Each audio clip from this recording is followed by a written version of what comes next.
জি 24 ঘন্টায় Jack অলিবল studio থেকে আমি সব্যসাচী শুরু করছি স্পেশাল 24। একটা আরজিকর দেখতে হয়েছে আমাদের। দেখেছি প্রতিবাদের ঢেউ সর্বস্তরে কিভাবে ছড়াতে পারে। দেখেছি রাজনীতির ঘোলা জলে সেসব গুলিয়ে যেতে, কিন্তু তারপরেও মনোজিতের মতো লোকজন বাংলায় ঘুরে বেড়ায় অবাধে। ডাক্তারি কলেজ হোক, আইনের কলেজ, সর্বত্র তাদের গতিবিধি। এই মনোজিৎ বা ম্যাঙ্গো টার্গেট করত, ওকে চাই, এভাবে চাই, সেই মতো নোংরামির প্ল্যানিং। তারপর এটা কি ক্ষমতার দম্ভ না মানসিক অসুখ? এরই খোঁজ করবো আজ স্পেশাল 24-এ। খুঁজে দেখব মনোজিতের মতো লোকেদের যৌন বিকৃতি ঠিক কোন জায়গায়।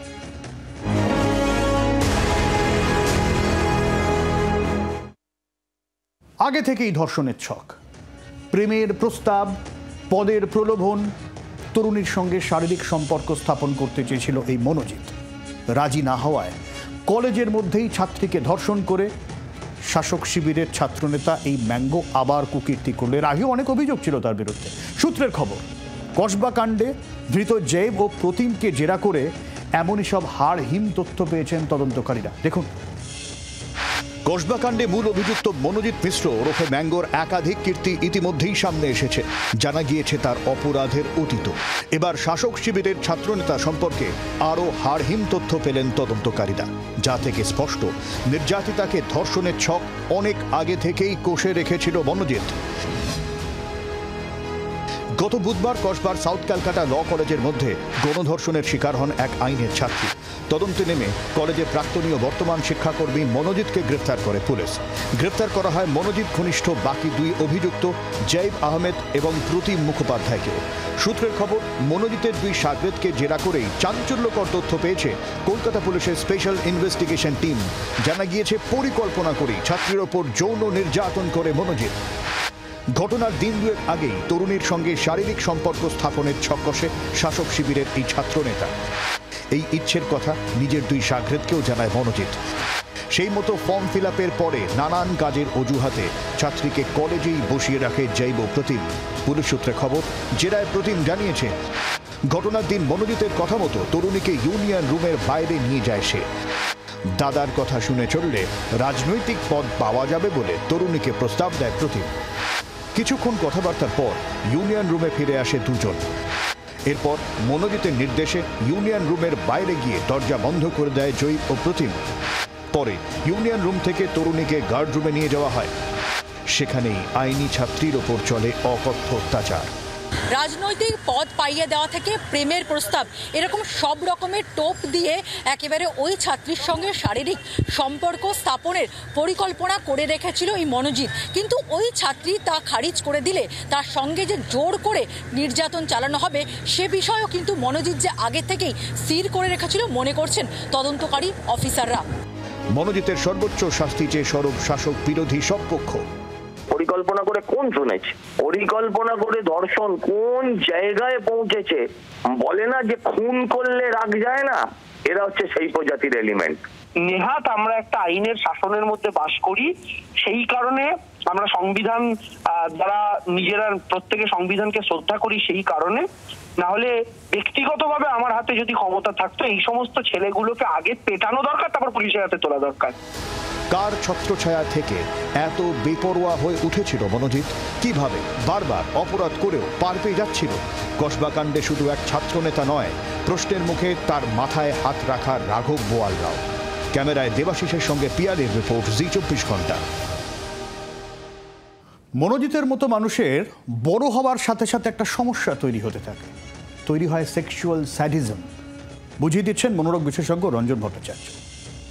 আমরা যদি অপরাধ বিজ্ঞান দেখি তাহলে মনোজিৎ যে কাণ্ডটা করেছে সে 2019 সাল থেকে দেখেছি যে আমরা বিভিন্নভাবে নারী দেহকে বিবস্ত্র করে, কখনো বা সেটাকে নিয়ে সেক্সটর্শন করা, মানে সেক্স উইথ এক্সটর্শন, কখনো বা তাকে ব্ল্যাকমেল বা ইন্টিমিডেট করার চেষ্টা করা এবং বডি শেমিং করা, তার অনুমতি ছাড়া সেই নারীদের ছবি তুলে রাখা। এমনকি যদি আমরা তার মনস্তত্ত্বটাকে আরেকটু দেখি যে তার মধ্যে কিন্তু এর মধ্যে চুরি বা অপরাধ প্রবণতারও ছিল এবং এই চুরির জন্য তার কিন্তু থানায় তার বিরুদ্ধে কেস দায়ের করা হয়েছে।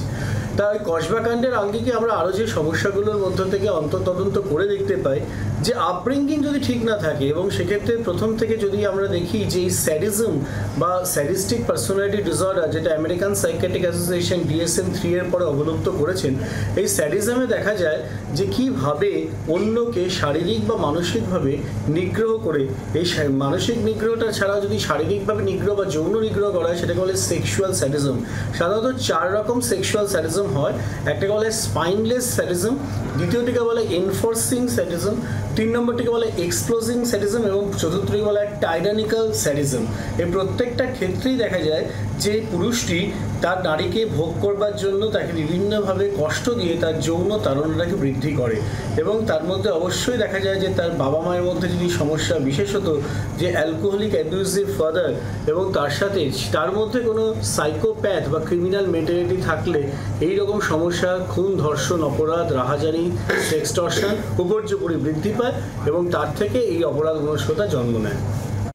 হতে পারে মনোজিতের এই মানসিক বিকৃতি রয়েছে, সেক্সুয়াল স্যাডিজম রয়েছে, সেক্সুয়াল স্যাডিস্ট এই মনোজিৎ, আর ক্ষমতার দম্ভ সেটাও হতে পারে, কারণ মনোজিৎ ক্ষমতাশালী ছিল এ কথা একাধিকবার শোনা গিয়েছে একাধিক জনের কাছে।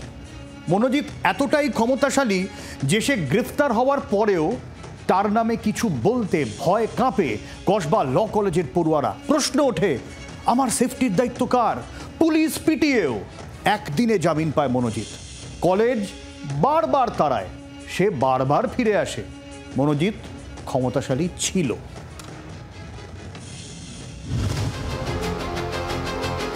কসবার একটি এটিএমে টাকা তোলা নিয়ে ঝামেলার জেরে এটিএমে রক্ষীকে পুলিশ ডাকতে হয়েছিল, কিন্তু পুলিশ এলে তাকেও চমকায় মনোজিৎ।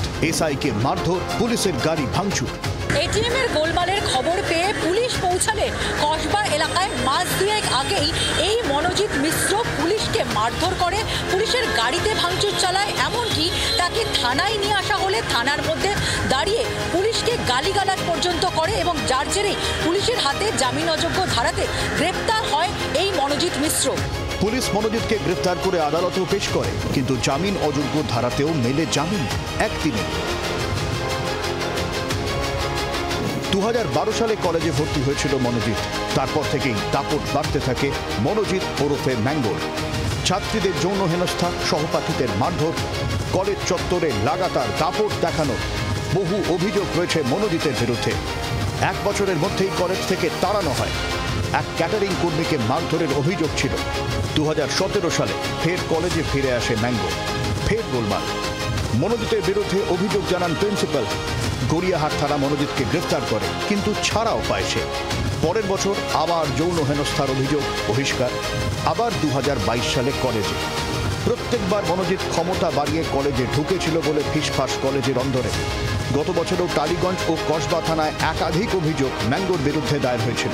তারপরেও কি করে তার এই দাপট, কি করে টার্গেট করে, পরিকল্পনা করে মনোজিৎ এই কুকীর্তির সাহস পায়, তা নিয়ে উঠছে প্রশ্ন।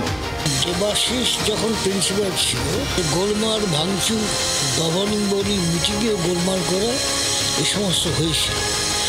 এই কারণে এই ছেলেটিকে আমরা কলেজ থেকে বহিষ্কার করি।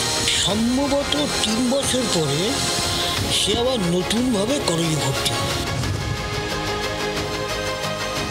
মনোজিৎ ক্ষমতাশালী ছিল, স্বীকার করছেন কলেজের গভর্নিং বডির সরকারি প্রতিনিধি শিবরঞ্জন চট্টোপাধ্যায়। ক্ষমতাশালী ছিল, তবে সামনে দেখলে খুব ভদ্র ব্যবহার করত। ওকে সকলেই একটা মান্যতা দিত, এবং সেই মান্যতা ভর্তি থেকে না ভয় থেকে, মানে সেটাই প্রশ্ন, ভয় থেকেই মান্যতা দিত। ভয় থেকেই মান্যতা, আর সেই মান্যতার সুযোগেই কি মনোজিতের স্বেচ্ছাচারিতা? প্রশ্ন উঠছে, কার হাত ছিল মাথায়, যে কারণে ভয় দেখানোর সাহস পেত মনোজিৎ? ক্যামেরায় দেবাশিস ও কমলের সঙ্গে শ্রেয়সী গঙ্গোপাধ্যায় ও পিয়ালি মিত্র, রিপোর্ট জি24 ঘন্টা। আমাদের রাজনীতির মধ্যেই আছে একরকম ধর্ষকাম মানসিকতা, তা প্রশ্রয় পায়, রীতিমতো প্রশ্রয় দেওয়া হয়, বলছেন রাজনৈতিক বিশ্লেষক সুমন ভট্টাচার্য। কোথাও পলিটিক্যাল কালচারের মধ্যে এই ধর্ষকামের বিষয়টা আছে বলেই তো এত নারী বিরোধী মন্তব্য আপনি দেখতে পান। আমাদের দেশে সোনিয়া গান্ধী ছাড় পেয়েছেন, তাকে মনিকা লিউইস্কির সঙ্গে তুলনা করা হয়েছিল। আমাদের দেশের বর্তমান প্রেসিডেন্ট রাষ্ট্রপতি দ্রৌপদী মুর্মু সম্পর্কে কুরুচিকর মন্তব্য করা হয়েছে। মমতা বন্দ্যোপাধ্যায় সবসময় কুরুচিকর মন্তব্যের শিকার হন, কখনো তাকে হাফ প্যান্ট পরার নিদান দেন কেউ, কখনো তাকে মমতাজ বেগম বলা হয়। আমাদের দেশের রাজনীতিতে এই নারী বিদ্বেষী ব্যাপারটা বা পুরুষতন্ত্র এত সবল বলেই তো এত ধরনের মন্তব্য আপনি দেখেন। আমি শুধু আমাদের দেশকে দোষ দেব না, দেখুন খোদ আমেরিকায় কমলা হ্যারিসকে কত ধরনের নারী বিদ্বেষী মন্তব্যের শিকার হতে হয়েছিল। এটা পলিটিক্যাল কালচারে আছে বলেই তো এত ধরনের নারী বিদ্বেষী মন্তব্য আমরা দেখতে পাই, এবং সেই জন্যই তো ধর্ষকাম মানসিকতাটা এত প্রশ্রয় পায়। ভাবুন, একটা ছাত্রকে একাধিকবার কলেজ থেকে তাড়ানো হয়েছে, বারবার সে ফিরে এসেছে অজানা ক্ষমতায়, আর যতবার ফিরে এসছে প্রত্যেকবার বারবারন্ত মেরেছে। মনোজিৎ মিশ্র রিপিট অফেন্ডার। এখানেই প্রশ্ন ওঠে না, কার হাত মনোজিতের মাথায়? কি করেছে ও? তৃণমূল কংগ্রেসের প্রতি কি কন্ট্রিবিউশন তার? যেমন যেমন এই কথাগুলো উঠে আসছে কিংবা ইনভেস্টিগেট, কোনোটা তো ধামাচাপা পড়ছে না, কোনোটা তো আমরা ঢেকে দিচ্ছি না। এই সমস্ত লোকগুলো ছাত্র সংগঠনে থাকা উচিত নয় আমাদের। কিন্তু বিরোধীরা শাসক দলের বিরুদ্ধে সুর আরও চড়িয়েছে। পরিস্থিতি খতিয়ে দেখতে রাজ্যে এসেছে বিজেপির 4 সদস্যের প্রতিনিধি দল, মীনাক্ষী লেখি, সতপাল সিং, বিপ্লব কুমার দেব ও মানন কুমার মিশ্র। এই ইস্যুতে বিধানসভা অভিযানের ডাক দিয়েছে বিজেপির এসসি মোর্চা। রাজ্য জুড়ে হবে মহিলা মোর্চার বিক্ষোভ মিছিল। फैक्चुअल जांच होगी कि एक व्यक्ति जिसके ऊपर इतना सब पहले से वो आपराधिक घटनाओं में सम्मिलित रहा है, और ऐसे में उसको इतने लंबे समय तक कैसे उस कॉलेज में जाने दिया। पश्चिम बंगाल में महिला मुख्यमंत्री है और बार बार इस तरीके की भयानक घटनाएं वहाँ घट रही हैं। শাসক দায় ঝাড়ছে, বিরোধীরা চেপে ধরছে, নানান প্রশ্ন ঘোরাফেরা করছে বঙ্গ রাজনীতির অন্দরে। দেবাঞ্জন মৌমিতা রিপোর্ট, জি24 ঘন্টা। রাজনৈতিক বিশ্লেষক সুমন ভট্টাচার্য আরও বলছেন, এদেশে আপনি যদি জিতে যান ভোটে, আপনার 7 খুন মাফ, যে ভোট এনে দেবে তার 7 খুন মাফ। এভাবেই মনোজিতদের বারবারন্ত। যে কোনো পলিটিক্যাল সিস্টেমে মনোজিৎ মিশ্ররা প্রশ্রয় পায়, কারণ জিতে গেলে আপনি 7 খুন মাফ। যদি আপনার লোকসভা নির্বাচনে লিড থাকে, যদি ওই বিধানসভায় লিড থাকে, যদি মনোজিৎ মিশ্রর মতো চরিত্ররা আপনাকে ভোট এনে দেয়, তাহলে মনোজিৎ মিশ্রদের বিষয়ে কেউ কিছু বলে না, সব দেখে শুনেও চুপ করে থাকে। আজ তো দেখা যাচ্ছে যে মনোজিৎ মিশ্রদের বিরুদ্ধে কত অভিযোগ আগে থেকে ছিল, তাও কোনো ব্যবস্থা নেওয়া হয়নি। ওই যে আপনি আপনার প্রথম কথা, আপনার পলিটিক্যাল কালচার একটা ধর্ষকামকে প্রশ্রয় দিচ্ছে। দ্বিতীয় কথা, আপনার সাপোর্ট বেসে যদি সেই ধর্ষকামীরা থাকে এবং যদি তারা ভোট এনে দেয়, তাহলে আপনি সেদিকে তাকান না। এই দুটো মিলে আমাদের দেশে এই ভয়াবহ সংকট তৈরি হয়েছে। এভাবেই ধর্ষকাম আর রাজনীতি মিলেমিশে যায় কখনো কখনো। এই ধর্ষণ মানসিকতা পাল্টাবে কি করে? কঠোর সাজা, মৃত্যুদণ্ড ছাড়া আর কি কোনো পথ আছে? আছে বলছেন অবসরপ্রাপ্ত পুলিশ কর্তা সত্যজিৎ বন্দ্যোপাধ্যায়। মৃত্যুভয় ছাড়া না, মৃত্যুভয় থাকলেও 100% ধর্ষণ বন্ধ করা সম্ভব নয়। কারণটা হচ্ছে, এটা একটা প্রবৃত্তির ব্যাপার আছে। যখন সে ওই প্রবৃত্তিতে যাচ্ছে, তখন তার কাছে মৃত্যুভয়ও তুচ্ছ। কারণ যেই ছেলেটা কলেজে মিশ্র যে ধর্ষণ করেছে, সে তো আইনের ছেলে, সে তো আইনের লোক, সে তো পড়াশোনা করেছে।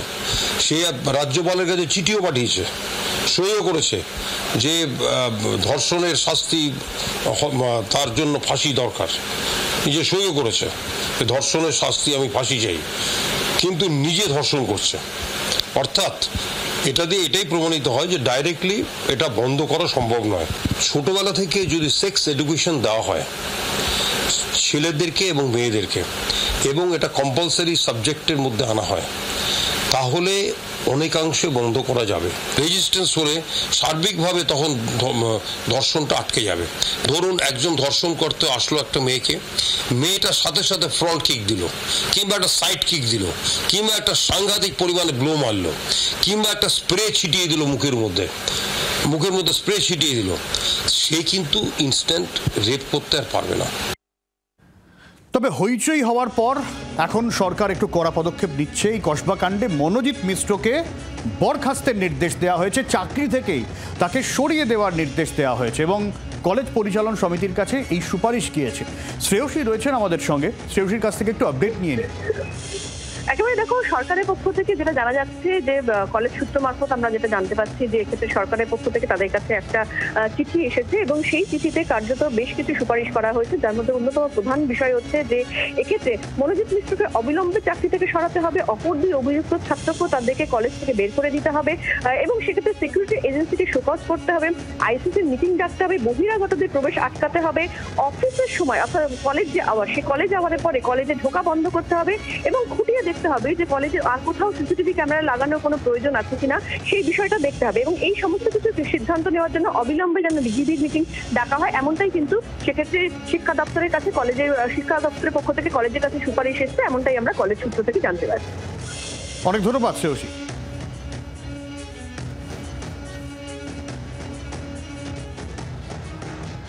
তথ্য অনুসন্ধানে কসবা কলেজে বিজেপি, যেরকম আমরা জানানো যে বিজেপির ফ্যাক্ট ফাইন্ডিং টিম এসেছিল, তারা কসবা কলেজে যায়, কিন্তু তথ্য অনুসন্ধানকারী যে দল ফ্যাক্ট ফাইন্ডিং কমিটি, পুলিশ তাদেরকে ঢুকতে অনুমতি দেয়নি। আর তাই নিয়ে দেখুন রাজনীতি কোন জায়গায় যাচ্ছে। কলেজের বাইরে রীতিমতো ধুন্ধুমায়। কাদের সাথে ঝামেলা হচ্ছে? বিজেপি কর্মীদের সঙ্গে ধস্তাধস্তি রাত জাগা অধিকার মঞ্চের সদস্যদের। এরা তারা যারা আরজিকর আন্দোলনের সময় প্রতিবাদে নেমেছিল, রাত জাগার ডাক দিয়েছিল, তাদের সঙ্গে ঝামেলা হচ্ছে এই ধরনের বিজেপি কর্মী সমর্থকদের।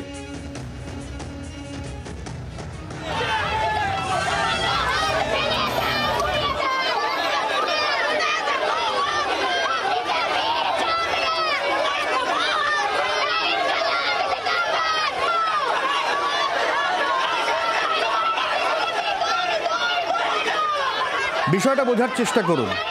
যারা রাত জাগা অধিকার মঞ্চ, তারা বিজেপির বিরুদ্ধে এই ধরনের ধর্ষকাম মানসিকতার অভিযোগ তুলছেন, হাতরাস উন্নয়নের প্রসঙ্গ আনছেন, প্রশ্ন তুলে আনছেন কার্তিক মহারাজের বিষয়ে। অন্যদিকে বিজেপির তরফ থেকে দাবি করা হচ্ছে যে তারা শাসক দলের বি টিম হিসেবে কাজ করছে, অর্থাৎ রেপ পলিটিক্স, ধর্ষণ নিয়ে রাজনীতি, তা এখানে একেবারে প্রত্যক্ষ। শাসক থেকে শুরু করে বিরোধীদের মধ্যে তরজা, বিরোধী শাসকের সঙ্গে তরজা।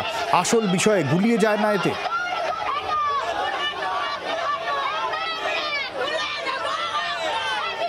लेकिन दो बातें जो हमारे सामने आई है, एक तो ये, जिस व्यक्ति के खिलाफ 2013 से लेकर के 2011 से 4 केस रजिस्टर हो चुके हैं, 4 बार जो आदमी गिरफ्तार हो चुका है, जो टीएमसी के छात्र परिषद का सदस्य रहा है या अभी भी है, ऐसे व्यक्ति को जिसके खिलाफ 4 केस हुए हों, ऐसे आदमी को लॉ कॉलेज के अंदर अपॉइंटमेंट कैसे मिलता है?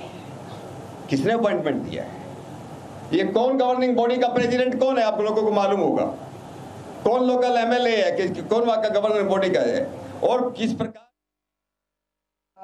तो मूल प्रश्न आज यही है कि जिस राज्य की मुख्यमंत्री महिला है, वहां पर बार बार महिलाओं के साथ इस प्रकार की अव्यवस्थित शासन क्यों मिल रहा है और इस प्रकार के जघन्य अपराध क्यों हो रहे हैं?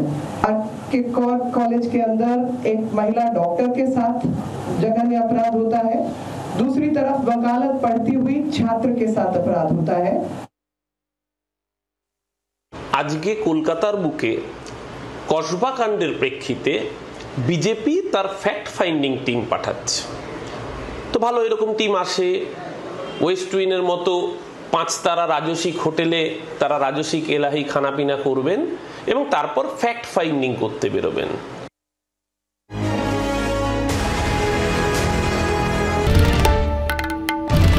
বাংলার আওয়াজ, বাঙালির আবেগ, জি 24 ঘন্টা।